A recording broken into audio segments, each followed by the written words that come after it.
ARPA-E Summit. Okay, here we go. So my name is Jason Rugolo. I'm a program director at ARPA-E, and I'd like to discuss today vehicle fuel consumption in the age of autonomy.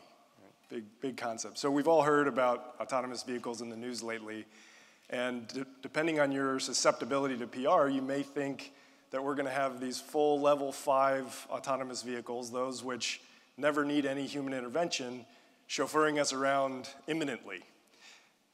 This illustration here from 1957 seems to have believed the same thing.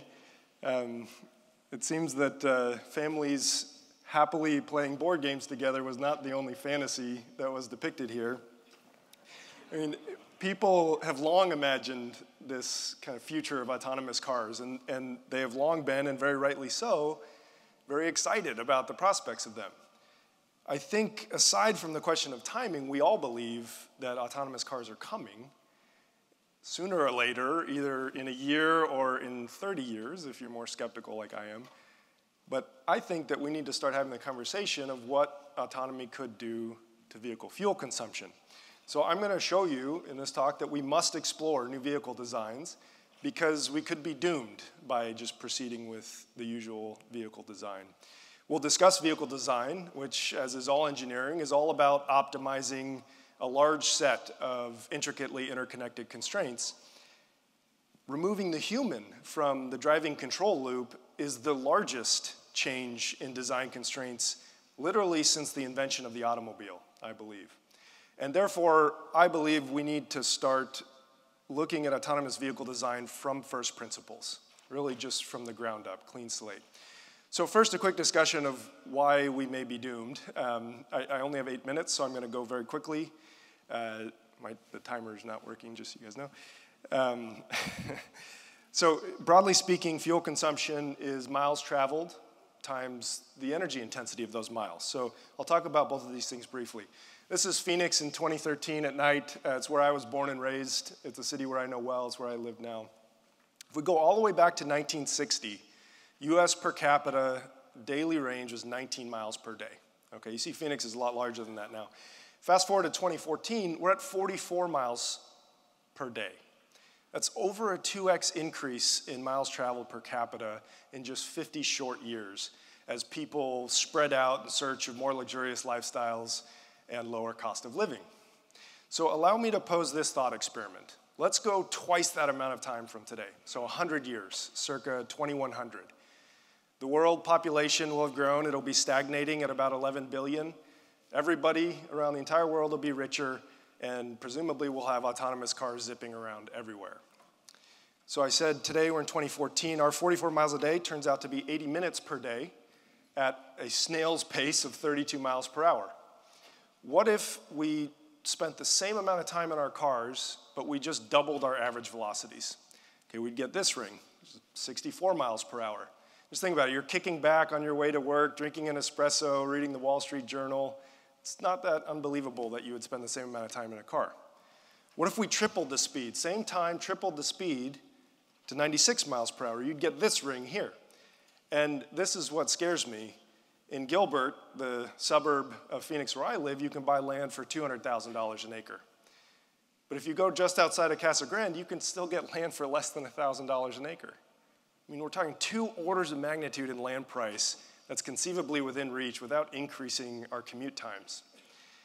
So what would this do to fuel consumption?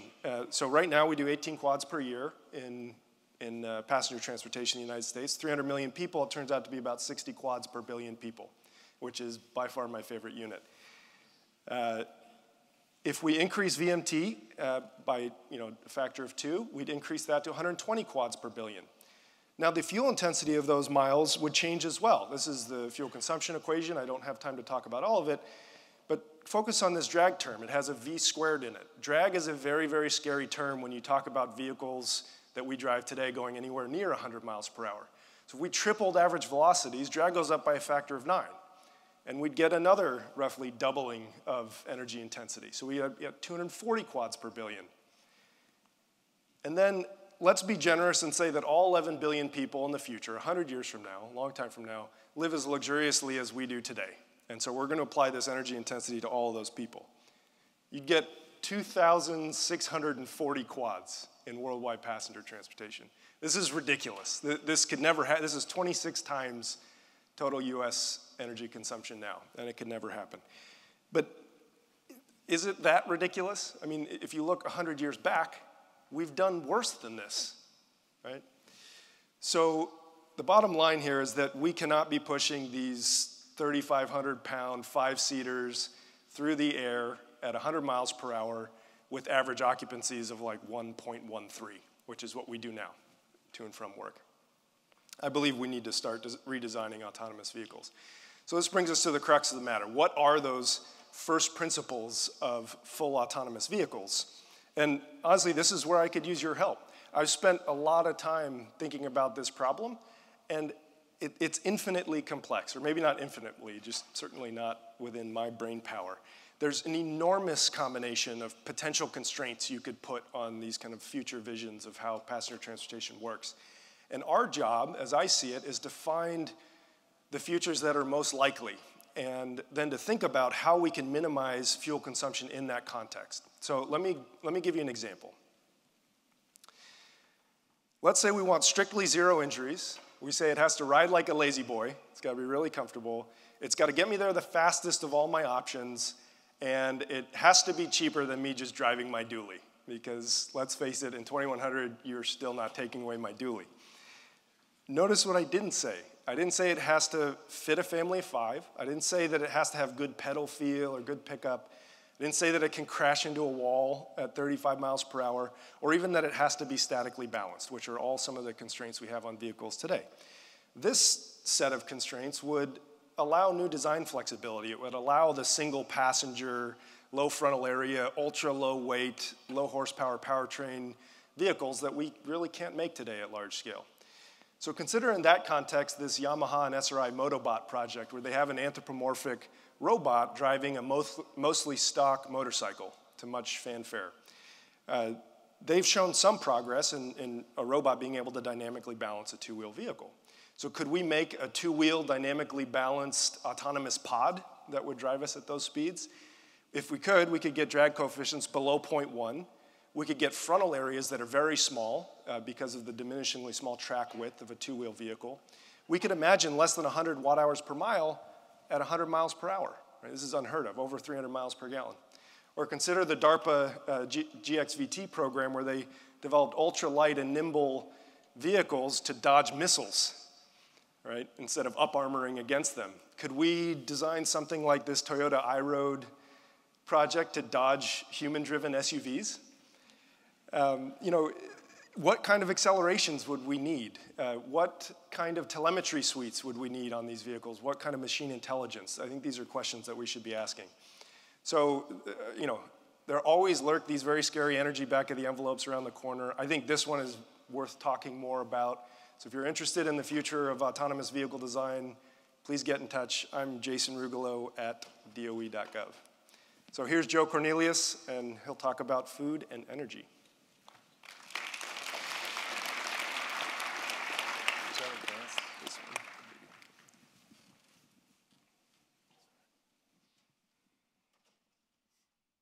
Hello, my name's Joe Cornelius. I'm with ARPA-E, and for those of you who know me, you know that I am Italian by marriage. And my very first meeting with my in-laws, I actually walked into the kitchen and found my mother and father-in-law embroiled in a violent discussion. I would call it an argument. Now that I'm Italian by marriage, I realize that that's just normal, everyday communication. The argument or the discussion was about where they were going to eat that night. And evidently, my father's brother had invited the family over for dinner, and my father-in-law was vehemently opposed to eating at his brother's house. So, as any good future son-in-law would do, I basically asked my father-in-law, "What's the problem?" And he turned to me, and he started expressing to me in Italian speak, with his hands, took his finger, placed it in my chest, and said, "You have a lot to learn about this family." said, "Yes, sir." He then said, with his nose a quarter-inch from my face, "Never waste a meal." "Yes, sir." So I basically walked away from that exchange totally perplexed, did not understand what was actually occurring. And the gist of it was my father-in-law just doesn't like the way his brother makes his pasta sauce. Anyway, for me, it was an epiphany, and actually it was the beginning of a very long journey of establishing a real intimacy with food, which all of us have in this particular audience. What I want to talk about specifically are calories. Calories in, calories out. We all consume calories, but it also takes calories to make calories. What if I told you that quarter pounder that you had of beef today took the equivalent of 4 or 5 pounds of coal to make? Yuck.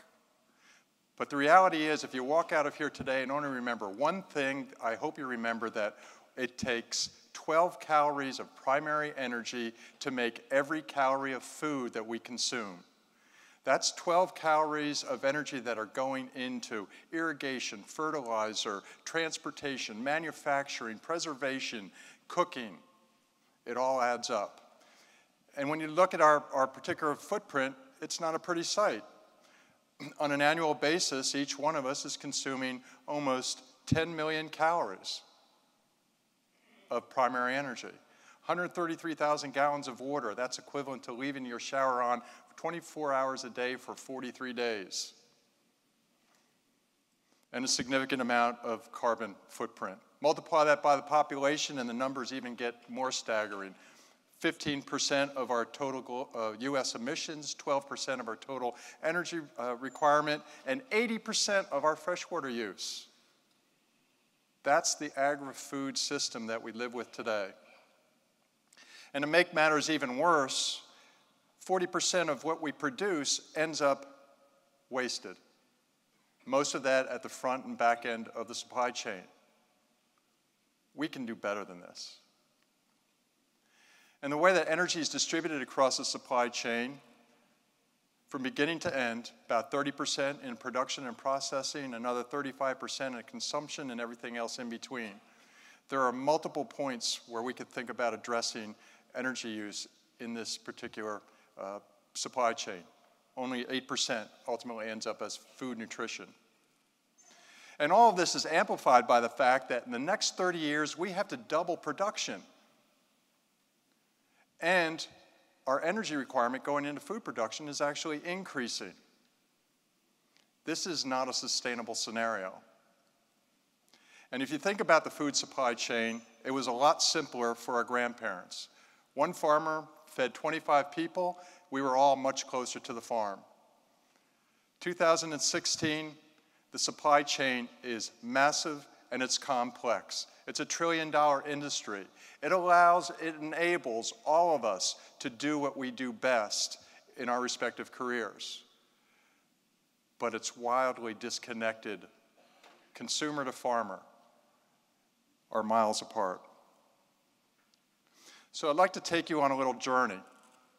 What does an integrated energy-smart food network look like? Well, precision agriculture is already often started.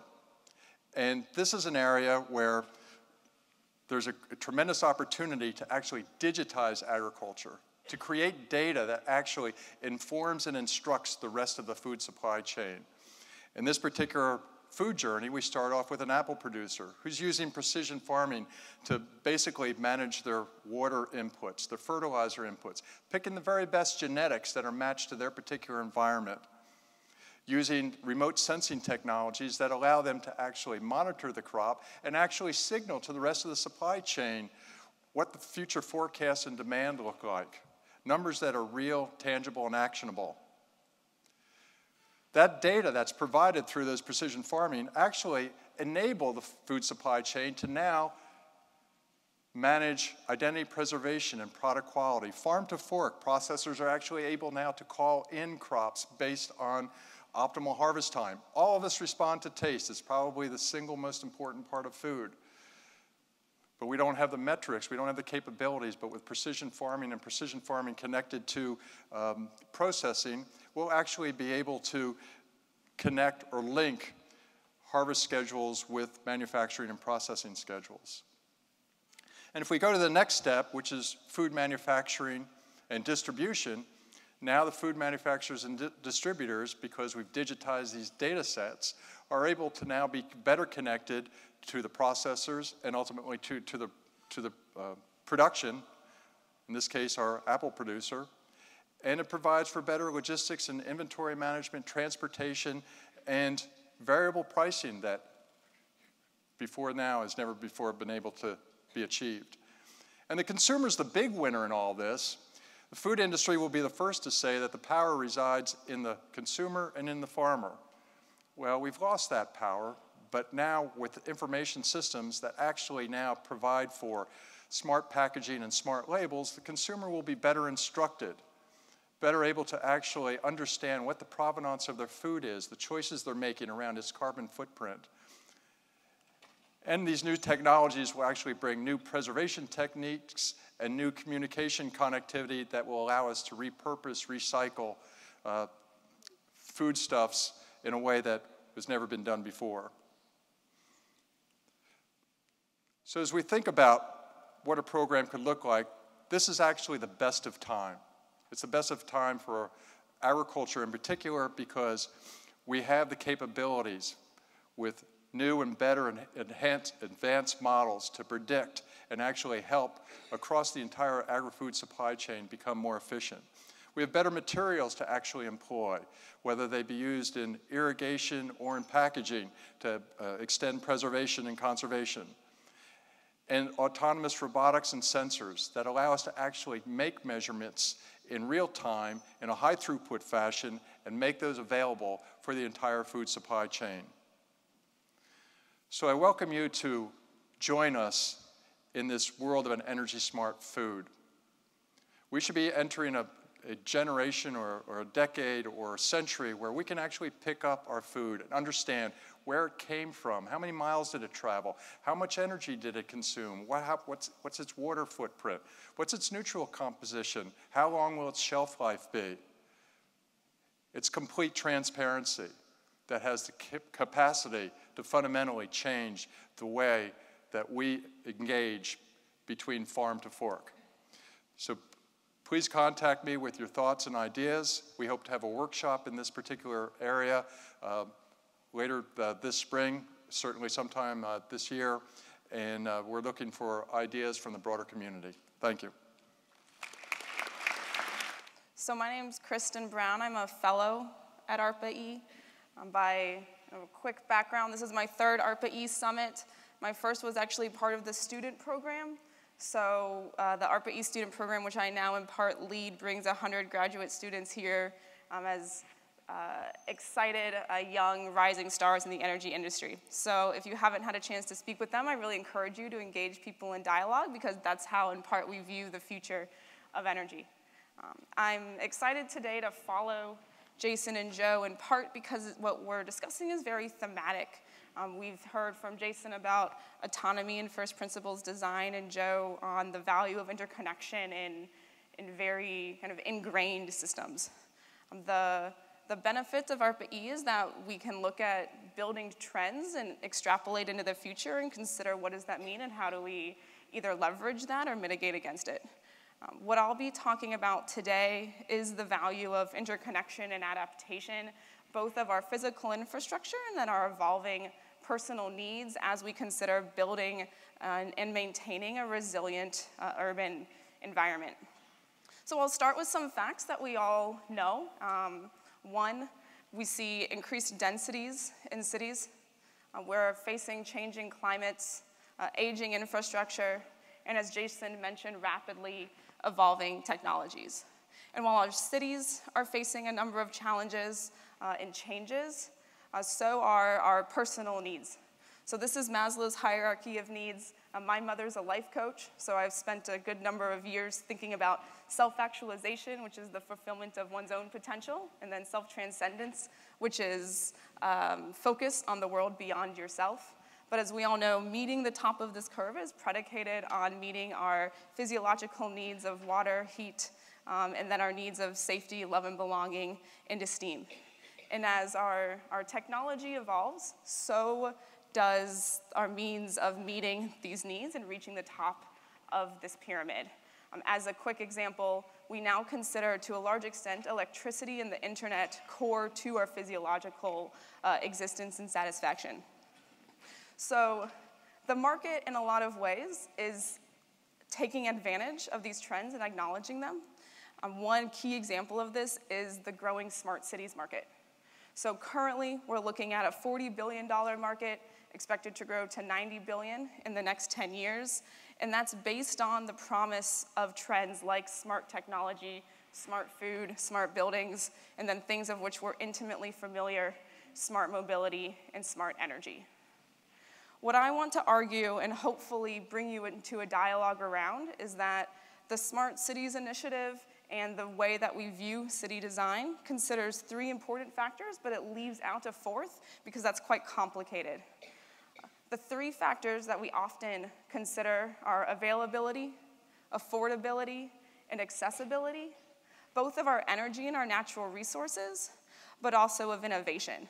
There was a great talk earlier today talking about the need to integrate new innovations into our system in a way that's cheap and accessible and reaches multiple parts of the population. The 4th, when we only consider these 3 aspects, we end up with cities that look like this, a smarter version of our current environment. There's not a lot that's new here. It's still built largely on centralized infrastructure, transportation, telecom, buildings viewed independently, and that leads to linear relationships envisioned between the 2. We tend to build off of the systems that already exist in somewhat of a tree fashion. When we consider building in this manner, that leads us to limited connectivity. Trends in multimodal transportation and community solar are starting to attack interconnectivity, but are still very limited to specific application areas. One thing that I'd like to argue is that the 4th area that we're leaving out is acceptability, and that's acceptability not of just where we are today, but also to our future generations. We need to think beyond our current cities into what 50 to 100 years in the future might look like to reduce the energy embodied both in city design, but then also in city construction and destruction. So there are 3 components that we can think about to increase acceptability and then inherent urban resilience. And again, a lot of these themes are covered and have been discussed over these few days. So there's diverse data streams, new optimization frameworks, and inherent physical adaptability, and I'll walk through each of those in turn. So in a lot of ways, we need to increase our understanding of the systems that we already know. That's the physical data through temperature and humidity, weather patterns, and infrastructure and traffic. How do we acquire more granular data streams in a way that increases the fidelity of that information? We also need to bring back in that hierarchy to understand what the evolving needs of our citizens are in a way that's quantifiable and thus actionable. Using that data, I would also argue that we need to move away from that traditional linear thinking. In a lot of ways, this leverages the trends that we hear about in big data and machine learning to build optimization frameworks that exceed what the human mind is inherently capable of doing. And the 3rd is building complex and adaptive physical systems. And if I'm going to be honest, this is an area that I know not a lot about, but if you imagine something 50 to 100 years in the future involving a lot of autonomous vehicles, we can think about how roads are no longer valuable in the way that they're created today. So is there a way to move beyond how our traditional systems are set up to build in not only predictive and adaptive control systems, which we think a lot about, and then design toolkits that involve both human design and computer-generated input, but also build physical and resilient infrastructure systems that are adaptable throughout the course of the next several changing decades. So what I'm asking of you is not to think about building smarter cities, but just building better cities. And that relies a lot on interaction and engagement between multiple communities, many of which are here today. So I'll ask 2 things moving forward. One is to just talk to me We've heard a lot of ideas that are nascent in ARPA-E and that we're really considering how we view the future much further out than I think we have before. And then second, to plug a panel that Chris Atkinson put together on the energy implications of the changing urban environment. This dialogue is continuing, and we hope that you can join us in hearing your thoughts and engaging in what the urban infrastructure can look like. Thank you.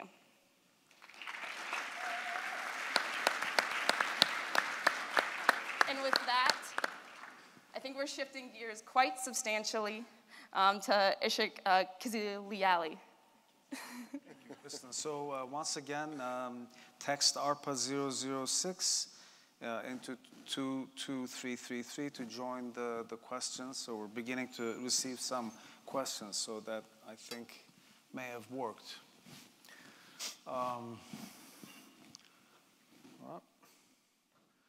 So my title of my presentation or pitch is Solve the Hard Problem. I think this is generally good advice to engineers, that we should all try to solve the most difficult problems. And I'd like to talk about materials harder than diamond. And so diamond would be the most common response if we ask the question, what's the hardest material known? And so let's explore this, whether this is true or not. And the way this pitch is structured is more of a request for information, more of an RFI, rather than an idea that's going to be developed. It may be developed later on. So the hypothesis of interest is, are there materials harder than diamond? And are there materials simultaneously thermally stable, more stable than diamond? Because diamond, as you may know, beyond 650 degrees Celsius, 700 degrees, starts losing its hardness properties. And the second hypothesis we'd like to test is if we could find materials that were much harder than diamond or harder than diamond, would it matter? Would we have high impact energy applications for these materials? So first, of course, if we wanted to develop such a program, we would have to define what's hardness. We would have to come up with metrics to be able to structure such a program. We would have to come up with identifying the metrics, speccing these metrics. We have to describe how things are measured. For the purpose of this presentation, I'm going to stick to the Vickers hardness metric, which looks at the ability of the material to resist plastic deformation. And diamond has a HV number of 115 gigapascals. And you can see all the other materials that are hard, super hard, ultra hard. These are carbides, borides, nitrides, and the like. But recently, a new set of materials are emerging. And for example, fullerite, these are polymers that comprise fullerenes, nanotwin diamond, quenched carbon, lensdanite, which is a hexagonal form of diamond, nanotwin cubic boron nitride, and wurtzite boron nitride. These materials could be harder than diamond. And as I said, this is an emerging field. In the last 6-7 years, quite a few papers are being published. And of course, how do we test materials harder than diamond? Because the standard is the diamond. We try to dent, scratch these materials with diamond. So experiments are very difficult. And in some cases, you can see that these materials are so hard that they mark or they malform the anvil of the apparatus, which is made up of diamond. So if these harder than diamond materials were successfully developed, what energy applications would they impact? Some that come to mind are, of course, in the drilling for oil and gas and geothermal. Mining, comminution, and grinding comes to mind. Cutting tools for lightweighting vehicles, aerospace, or automotive, and wear-resistant coatings. These are some of the hypotheses. I'd like to go over some of these. And of course, I would love to get your opinion on these. So enhanced geothermal is a very interesting concept, but the better geothermal resources tend to be much deeper. So the map shows that if we can get to 10 kilometers, then we have a lot of hot rock that we could tap into for energy. But 40% of enhanced geothermal costs are, and very conservatively, are in the cost of drilling.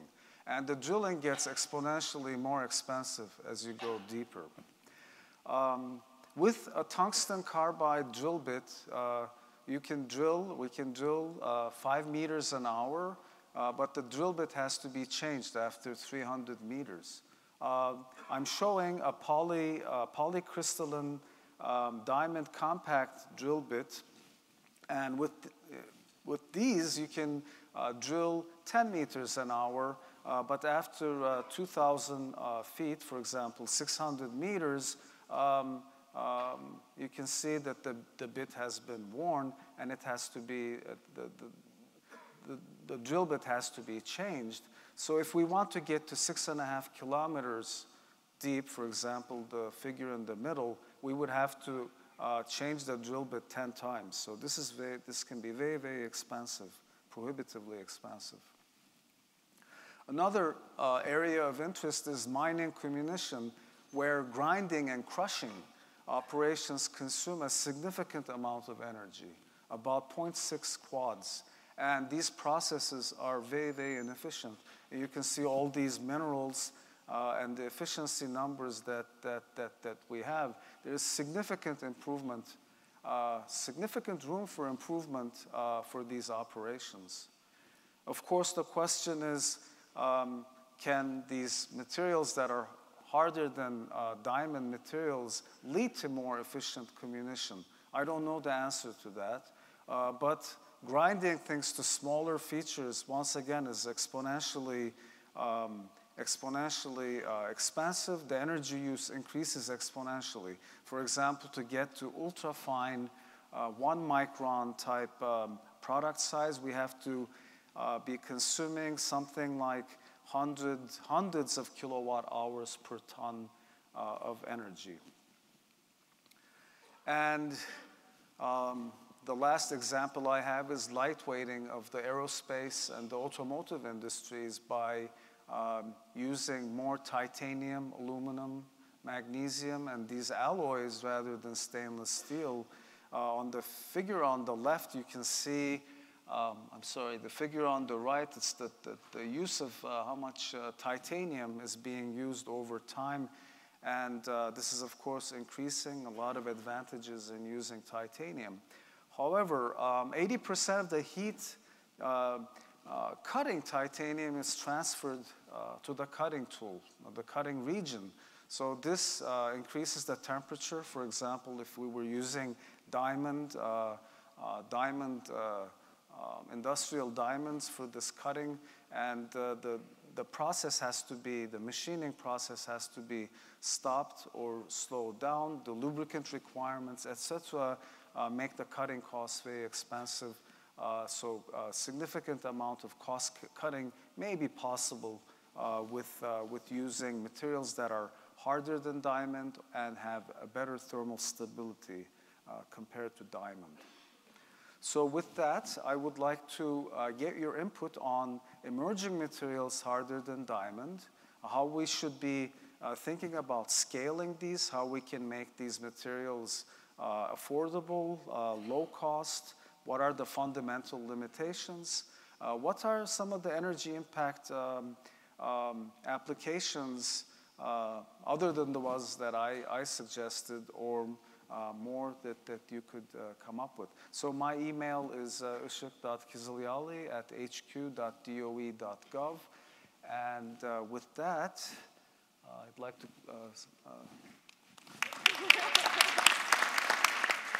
so once again, we need you to text your questions 22333, and the message body should read ARPA 006 blank your question and characters less than 160. So we're getting quite some questions. Jason, what about freight trucks? Can we get savings with autonomous trucks?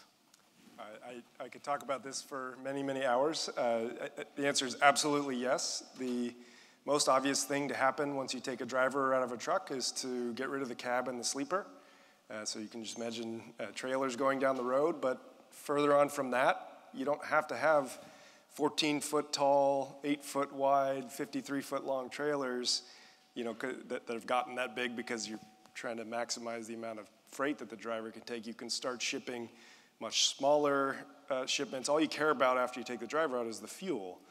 And so you want very long trucks that are very aerodynamic, low to the ground, height size specifically to the load, which you could imagine doing with more intelligent logistics systems. So the short answer is yes, you can do much better with freight. And freight is, I think we do 8 quads in freight, 6 quads in over-the-road freight. So there's a lot of energy there to be saved. We have a question for Joe. It says, do current trends suggest that the majority of consumers would make food choices based on energy footprint information, relation to price? From a food company standpoint, there are several drivers of consumer preference, and all of us weight these slightly differently. Price is obviously a very key component for all consumers. Taste and price historically have actually challenged one another for dominance. Convenience is something that we just expect in the food products that we get this day and age, and health and nutrition benefits have now become more and more prevalent on the radar screen. And recently, what's actually increased significantly as it relates to food demand is sustainability. So farmers are becoming much better informed. When we look at these type of smart systems, a smart food energy system, it actually would touch on all of those dimensions. We would make the system more efficient, which would have a significant price impact. We would also allow for just-in-time delivery of produce when it's optimal for consumption, which has a taste component. It certainly would improve convenience since we would streamline the logistics component, and we would make completely transparent what the compositional profile is so consumers would understand the nutritional aspects of the food, and certainly from a sustainability standpoint, we actually would be able to measure its footprint. We have a question for Kristen. Is there a need for more data to start planning city developments? Do you foresee needing to develop new characterization techniques? So I'll start off quickly by saying by training, I'm a photophysicist. So when I hear characterization, I still go to things like ultrafast spectroscopy, which is not relevant for city design. So there's a couple ways that I can think about answering that. One, we do have a high amount of data that's not being used. An example that GE gave yesterday in their industrial Internet of Things is they take in data and use less than 3% of it. So we're still learning on how to both use the data streams we have, and then also, I think, to an extent, reduce the ones that we need to be acquiring. That being said, I think there's a lot of data that we're not collecting. An example that I'm excited about seeing the evolution of is the new development of Hudson Yards and the quantified community effort at NYU. And that's taking in data around citizen interaction within their work, play, retail apartment complex system that will lead to a lot of new insights on how people interact between apartment complexes, retail stores, businesses, et cetera. So on the individual level, I think there's a lot that can be done. Yeah. So I have a question that I got. It says hard materials. Are you looking at durable thermal coatings as well? Please be specific about this and see me after the session. So let's move on to Jason again. Jason, don't fuel type and fueling infrastructure affect bottom line calculations and program considerations? Yes, this is a good question. A lot of people will say, you don't have to worry about cars. The future is electric vehicles, and we're going to charge them with solar. And if that's true, we could just all go home, right? I mean, it's kind of a solved problem. There are many ways to fuel a fleet. There are many ways. There are many business models that you can imagine. So for example, if we're all riding around in Ubers that we hail to take us from A to B, then we don't really care about refueling those vehicles. Somebody else is doing it, and it's a very different calculus than us doing it ourselves. Separately from fuel type and fuel infrastructure, there is the question of the vehicle itself and how much energy it dissipates in just the dissipative aspects of driving, so drag, rolling resistance. And these are things that, regardless of the fuel or the fuel infrastructure, we can improve upon in kind of future conceived autonomous vehicle frameworks without, that will be beneficial to all fuel types and all fuel infrastructure. So we have a question for Joe. It goes, does transparency necessarily lead to lower energy consumption? Without regulation, the deployment of the labeling you suggested is dependent on consumer preference. Are there tech designs, approaches to influence those preferences? Repeat the question, please. Yes. Does transparency necessarily lead to lower energy consumption? And without regulation, the deployment of labeling you suggested is dependent on consumer preference. Are there tech/design approaches to influence those preferences? So there are actually several questions in that, and what I'll basically try to do is I'll take the easy one coming out of there. But actually, it's a very good question in context of what are the dynamics, the interpersonal behavior dynamics within the food supply chain. And the food supply chain is not something that can just be engineered. All of us every day actually shape the food supply chain with our pocketbook. Unfortunately, today, we don't really have complete information when we're making those kind of changes. If you talk to food companies, they will tell you that consumers have all the power. And if you talk to genetics providers, seed companies, they will tell you that farmers have all the power as it relates to their business. So if you listen to these two communities, you say, farmers have the power and the consumers have the power. But when you look at that graphic I had of the food supply chain, you realize they may have the power, but they don't have the control. What that means is that they dramatically influence, but they're not able to actually pull the levers relative to how that chain interacts. Once you create transparency, their behaviors will start to influence those control mechanisms.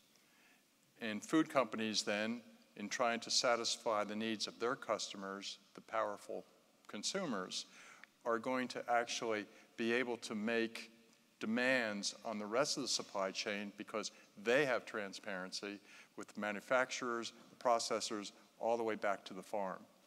And vice versa, the farmer is now going to have transparency around what consumers really want, and they're able to actually choose their markets of choice that will optimize their returns and actually satisfy that particular need. So it's a very interesting dynamic, and it's actually one, from a program standpoint, that we would want to model and understand how, those types of interactions. Question for Kristen. Deep learning AI is becoming standard for the type of mass data analysis. Are you proposing alternatives? or data collection algorithms or optimization algorithms? Yeah, that's a good question. It certainly is becoming standard, and computational advancements and GPU advancements are inherently facilitating that. So what I'm mostly implying is the latter, is optimization, but not optimization of existing systems. I think we're well on our way to understanding how to do that. More so optimization of infrastructure design. And that's something that I'm curious on people's perspective regarding, is how do you use some of these learning algorithms predicated on large data sets to design rather than to just optimize. We have another question for Jason. Jason, don't fuel type and fueling infrastructure affect bottom line calculations and program considerations? I think that was the last question. Oh, it was? Yeah. I could answer it again, probably totally differently. So there's multiple on fuel conversion. Okay, majority of vehicle fuel efficiency is in fuel conversion and not structure nor drag. How do savings from smoother rides and preventing stop and start compare with improved drag? So I showed that fuel consumption equation. I ignored both start-stop and motive power losses, which are two very important things.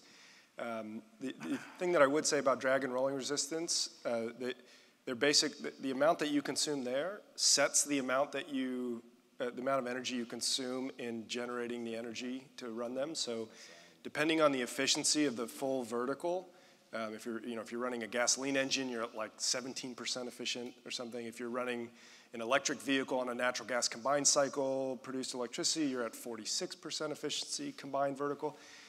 Whatever that combined efficiency is, it scales by the dissipative losses, including drag, rolling resistance, and then braking, which is both start-stop and grade response. And so, there's a lot that you can do in the powertrain to avoid the start-stop losses and the grade losses due to braking. So this is just generally regenerative braking. There's not much you can do in the powertrain or the fueling infrastructure to handle drag and rolling resistance. Rolling resistance is all about weight and perhaps a little bit of adjustment of how we interpret NVH, or noise, vibration, harshness, in terms of using very low rolling resistance tires. And then drag is, it's drag coefficient and frontal area. And so we need to get the frontal area down as much as possible and the drag coefficient down as much as possible. So make it look like a fish. Okay, so we have one last question, and that's for Joe again. The food losses, 40%, are much larger than transport costs, 7%. Is info on supply chain missing the point? How does info reduce losses? Well, I think those losses actually represent the fact that the middle part of our food supply chain is rather efficient, and there's an economic incentive for them to be efficient.